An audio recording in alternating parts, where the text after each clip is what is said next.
Siin on veel üks kiri. Tegime klipi elu mõttest, tegelikult isegi rohkem kui ühe. Ja järsku sattusin selle kirja peale. Ma ei tea, kuidas ma seda varem ei märganud. Seal on kirjutatud. Olen 54, abielus ja mul on 2 last. Mõlemad mu vanemad on elus. Mu isa on 84 ja ema 82. Ma hoolitsesin nende tervise eest, kuid kõik kujunes hoopis teisiti. Arstid ütlevad, et mul on elada jäänud kõige rohkem 6 kuud. Leidsin teid liiga hilja. Vaatan teie saateid ja ma ei karda. Mul on ainult üks küsimus. Miks nii hilja? Raiskasin nii palju aega asjatutele muredele ja tööle, mida keegi ei vajanud. Mul on looja ees suur etteheide. Ma saan aru, et ei peaks vaatama tagasi ega midagi kahetsema, kuid ma ei suuda ennast tagasi hoida. Ma ei elanud oma elu õigesti. Vaatan oma lapsi ja kardan, et nad kordavad minu vigu.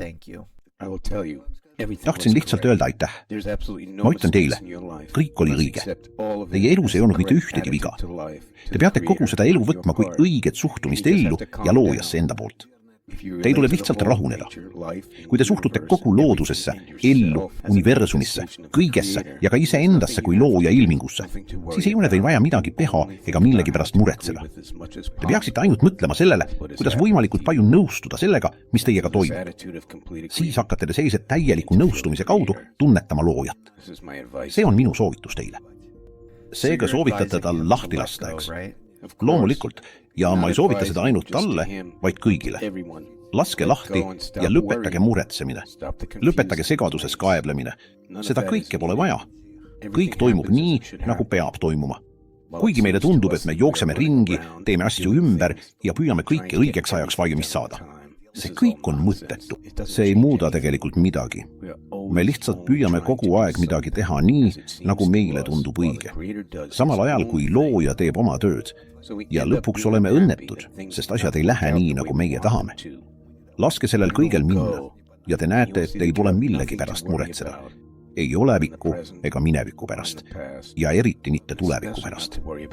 Kõik on selle sama kõrgema jõu kätes.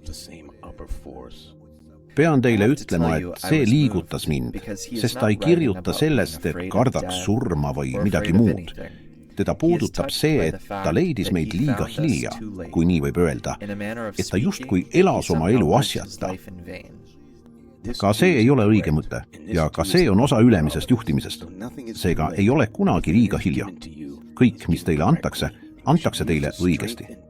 Te peaksite kasutama seda jõudu ja aega, mis teil praegu on, vastavalt sellele, kui palju te olete saanud inspiratsiooni meie ideest ja meie teest. Ja kõik saab olema hästi.